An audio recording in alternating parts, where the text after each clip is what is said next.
नमस्ते सदावत्सले मातृभूमि।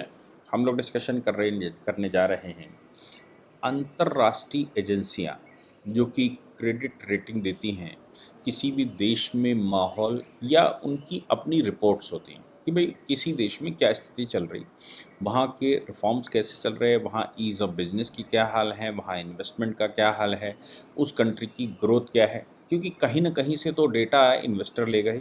अगर कोई भी किसी भी देश में इंडस्ट्री लगाने जाना चाहता है तो उसके पास क्रेडिट रेटिंग एजेंसियों का रिपोर्टें होती हैं, खुद अपनी सर्वे और सर्चें भी करवाते हैं, खुद अपने लोगों को लगाकर आर&डी भी लगा करवाते हैं। वो इसलिए क्योंकि बहुत सारी संस्थाओं पर विश्वास नहीं किया जा सकता। कब कौन सी संस्था किस देश के विषय में क्या गलत और सलत कह दे। हम जानते हैं कि आईएमएफ, आईबीआरडी और आईएमएफ ऐसी संस्थाएं जिनको हम कलेक्टिवली वर्ल्ड बैंक कहते हैं, ये ऐसी संस्थाएं हैं जिनके साथ पूरे विश्व का नाता है।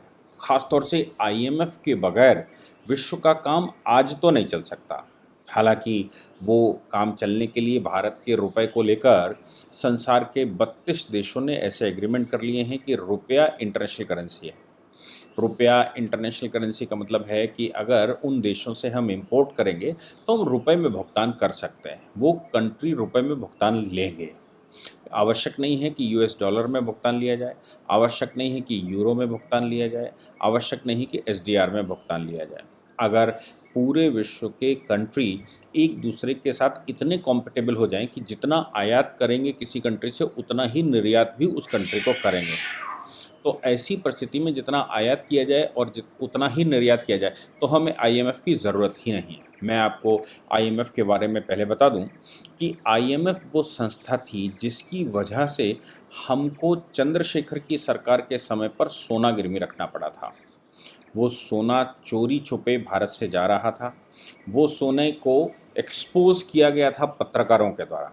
भारतीय शिपों में सोना लादा जा रहा था, डेली जैसे कार्गो जाते हैं वैसे जा रहे थे, लेकिन वहाँ आरबीआई के बहुत सारे अधिकारी मौजूद थे।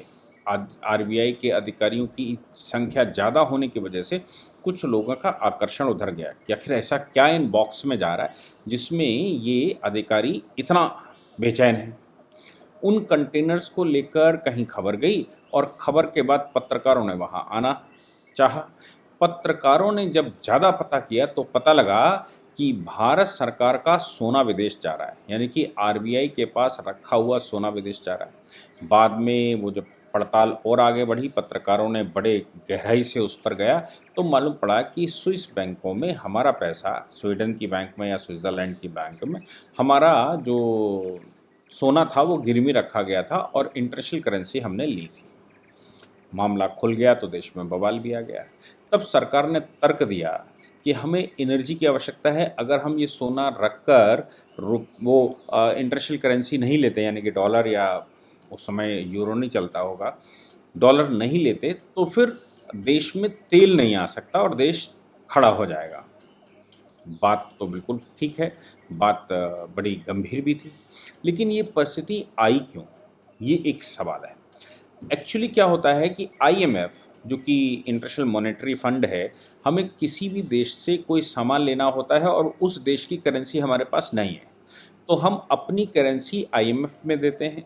आईएमएफ से इंटरनेशनल करेंसी जो वो कंट्री चाहता है वो करेंसी लेकर उस कंट्री को देते हैं।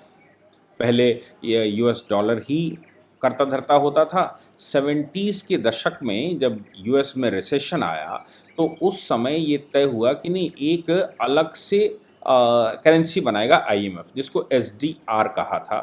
वो एसडीआर बनने के बाद अब आप अपनी करेंसी दीजिए और सभी कंट्रियों का अपना कोटा होता है, वो कोटा वहाँ पर मौजूद रहता है। उस कोटे में आप का रुपया यूटिलाइज हो जाएगा और आपको एसडीआर मिल जाएगा, यूएस डॉलर मिल जाएगा, या जो करेंसी आपको वर्ल्ड की चाहिए वो करेंसी आप ले लीजिए और उस कंट्री को भुगतान कर दीजिए।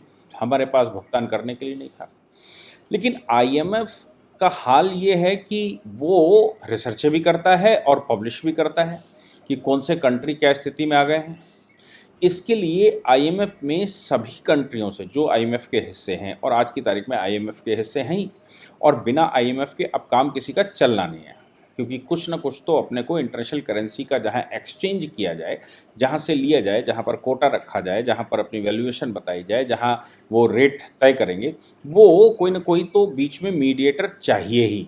या तो प्राइवेट बिचौलिए काम करेंगे और नहीं तो स्वयं कोई एजेंसी काम करेगी। तो वो एजेंसी आईएमएफ है, जिसको ये कहा गया कि न्यूट्रल रूप से काम करेगी। सभी कंट्रियों के एग्जीक्यूटिव डायरेक्टर्स उसमें शामिल होते हैं। वहाँ पर उन कंट्रियों में हो रहे रिफॉर्म, उन कंट्रियों की अपनी जो ओरिजिनल डेटा है और उस डेटा पर एनालिसिस में वो भाग लेते हैं, सभी कंट्री। इसके बाद उन जो एनालिसिस करने वाले हैं उनमें कुछ तो बड़ी पोस्टों पर चले जाते हैं, आगे पीछे उनके अधिकारी वर्ग बन जाता है। सीईए, भारत की तरफ से एक अधिकारी सीईए वहाँ अपॉइंट हुए। उन्होंने वो अब इस समय एग्जीक्यूटिव डायरेक्टर तो हैं। उन्होंने दिल्ली में कल एक टॉक में, एक टीवी शो में या किसी टॉक में उनसे वार्ता हुई। भारत की स्थिति के मामले में उनसे पूछा गया। उनसे जो पूछा गया उसके बाद जो उनके जवाब आए सीईए के, कृष्ण मूर्ति सुब्रमण्यम उनका नाम है। कृष्ण मूर्ति सुब्रमण्यन आईएमएफ के अंदर पूर्व में सीईए रहे, आज की तारीख में वो डायरेक्टर हैं।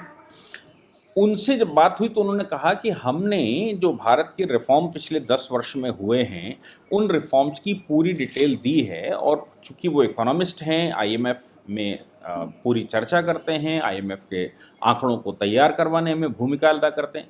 उनका कहना था कि जो आंकड़े भारत के लिए तैयार हुए पिछले कई वर्षों में, उन आंकड़ों से 2% लगभग कम करके आईएमएफ ने भारत का प्रेडिक्शन किया। भाई ये क्यों? क्योंकि ये अगर हो जाएगा, सही से प्रोटेक्शन हो जाता है, तो आप ये मान कर चलिए कि उन कंट्री, बाकी के संसार के जो इन्वेस्टर हैं वो इन्वेस्टर उधर आकर्षित होते हैं। इनका कहना था कि जैसे 2024 में उनका फोरकास्ट लगभग 8.5% का है, आईएमएफ ने वो 6.5% करके दिया है। उन्होंने 2% उसको डाउन करके दिया। लगभग उनका जो जो विचार है या उनका जो कहना है, वो 2% प्रतिवर्ष वो गिरा देते हैं। उनका कहना था कि गत वर्ष से पहले वाले वर्ष में 9.2% की ग्रोथ उन्होंने कैलकुलेट की थी, लेकिन वो ग्रोथ 7.2% करके पब्लिश की गई आईएमएफ के आंकड़ों में। तो उनका कहना था कि हम उन कंट्रियों, उनके साथ जो एनालिसिस करते हैं उसमें जो ग्रोथ रेट निकलता है वो ग्रोथ रेट वो पब्लिश नहीं करते। समझ के रखिए कि वो कहते हैं 2021-22 में उन्होंने 9.7% की ग्रोथ प्रेडिक्शन किया था, मतलब कैलकुलेशन के बाद निकला। लेकिन जब आईएमएफ के फाइनल डेटा आए तो उसमें बहुत कम दिखाया गया।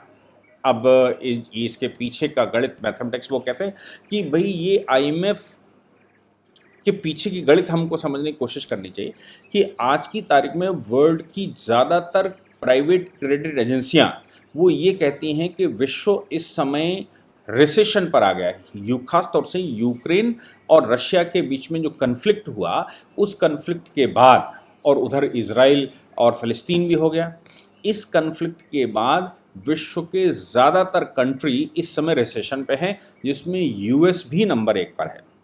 यूरोप बहुत बुरी दशा में है। यूनाइटेड किंगडम इतनी बुरी दशा में है कि ऋषि सुनक साहब को उन्होंने प्राइम मिनिस्टर बनाने के पीछे का जो गणित लोग बताते हैं वो ये भी है कि एक विदेशी व्यक्ति को प्राइम मिनिस्टर यूके में बनाना बड़ा कठिन काम है, लेकिन इसलिए बनाया गया क्योंकि भारत से वो रिश्ते सुधारना चाहते हैं।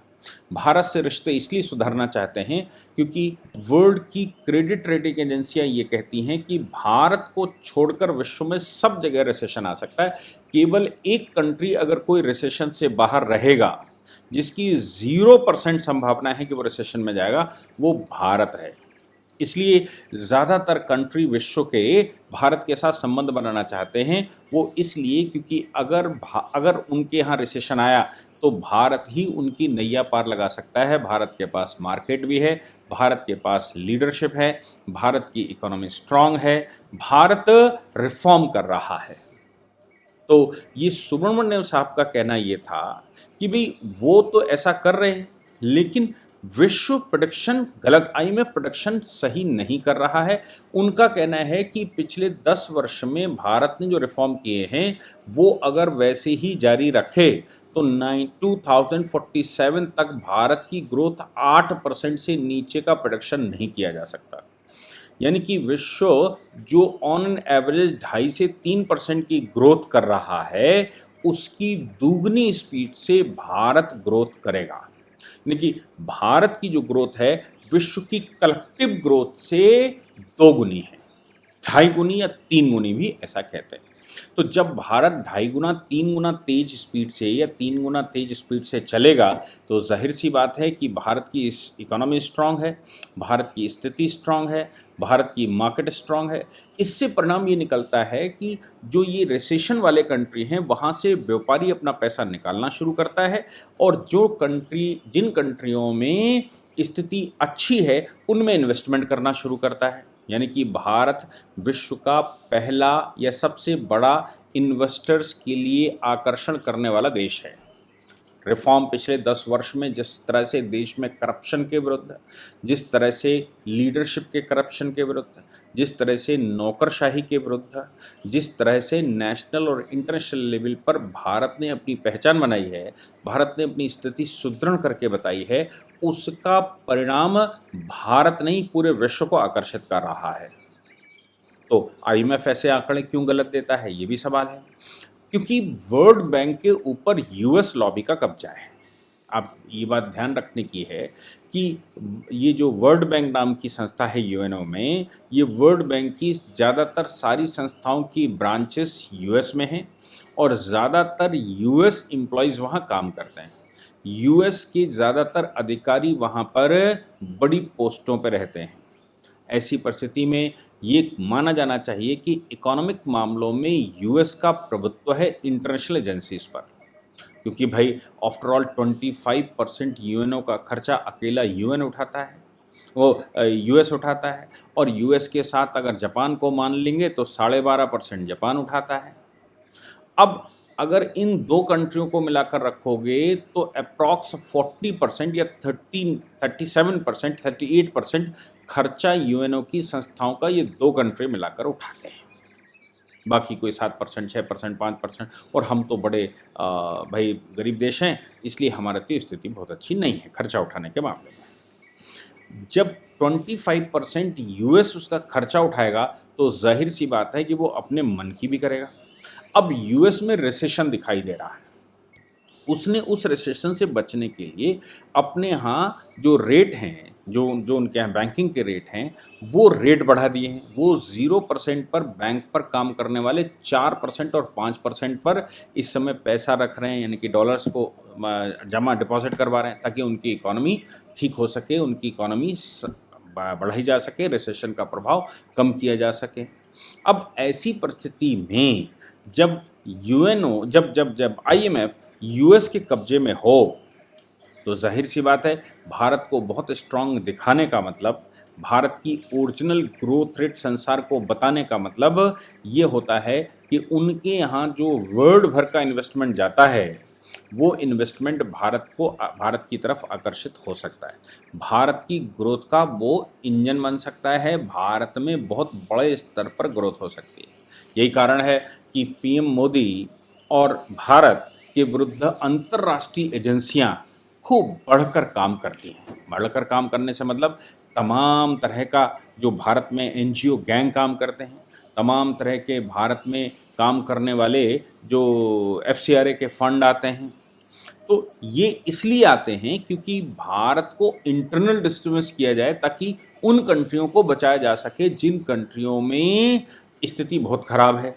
ये इसलिए भी भारत को डिस्टर्ब करने के लिए दुनिया भर की गणित लगाई जाती है ताकि भारत कमज़ोर होने के बाद ही उनको भारत में प्रवेश करने का अवसर मिलेगा, वो भारत में भारत सरकार के साथ कोलैबोरेशन करने का अवसर मिलेगा, भारत की पॉलिसीज़ में घुसने का अवसर मिलेगा, भारत के जो एजेंडा है, भारत का जो सिस्टम है, उस सिस्टम को ब्रेक करने का भी अवसर मिलेगा। लेकिन भारत में जो उत्तरदायी सरकार आज बैठी हुई है वो दृढ़ निश्चय के साथ भारत के लिए जिस प्रकार से संकल्पबद्ध है और जिस प्रकार से भारत में जो उत्पादी ग्रुप हैं, भारत में जो भारत की ग्रोथ को डिस्टर्ब करने वाले ग्रुप हैं, भारत में तमाम तरह की लड़ाइयाँ लगवाने वाले ग्रुप हैं, ऐसे एनजीओज़ का सफाया कर दिया, ऐसी शेल कंपनियों का भारत ने सफाया कर दिया, ऐसे बहुत सारे गुणात्मक परिवर्तन भारत के अंदर हुए हैं। इसलिए वो पीएम मोदी को तो देखना नहीं चाहते। पीएम मोदी को देखने का मतलब है एक व्यक्ति जिसके नेतृत्व के तहत ये सब चल रहा है। भाई चल तो पहले भी रहा था, ऐसा नहीं है कि वो पीएम मोदी आए हैं तभी देश चल रहा है, देश तो पहले भी चल रहा है, लेकिन पहले वो भारत के फाइनेंस मिनिस्टर को भी बदलवाने में सफल थे, वो भारत की इंटरनल पॉलिसीज़ को बदलवाने में सफल थे, भारत के बजट में इंटरवीन करते थे, भारत की पॉलिसीज़ में इंटरवीन करते थे। लेकिन आज भारत सरकार एक ऐसी सरकार है जिसकी इंटरनल पॉलिसीज़ के अंदर उनको अब इंटरवीन करने का किसी प्रकार का कोई अधिकार नहीं है और वो यहाँ प्रभावित भी नहीं कर पाते। ऐसे लोगों को वो पोस्ट करते हैं, जैसे महुआ मोइत्रा को प्लांट किया गया ऐसा मानते हैं लोग। वो हमारे पार्लियामेंट की जो सीक्रेट्स हैं उनको डी-सीक्रेट कर देती हैं, पार्लियामेंट के अंदर व्यापारियों को एंट्री मरवा देती हैं और पार्लियामेंट के माध्यम से वो सारी चीज़ें बाहर निकाल देती हैं। ऐसा जब भारत सरकार उस पर स्टेप लेती है तो उस स्टेपिंग के बाद ये बात बिल्कुल क्लियर हो जाती है कि भारत की पॉलिसीज़ में भारत के लोग भी अगर वो प्लांट करते हैं तो उनके विरुद्ध भी हम एक्शन लेते ही हैं। और इसलिए भारत अपनी ग्रोथ की जो डगर है उससे कमज़ोर नहीं दिखता। ऐसी परिस्थितियों में आईएमएफ के द्वारा भारत को कम करके ओरिजिनल डेटा से 2-2.5% डेटा कम करके दिखाना, ये सब कुछ संभव है और वो करते ही हैं। जय हिंद, जय भारत, वंदे मातरम।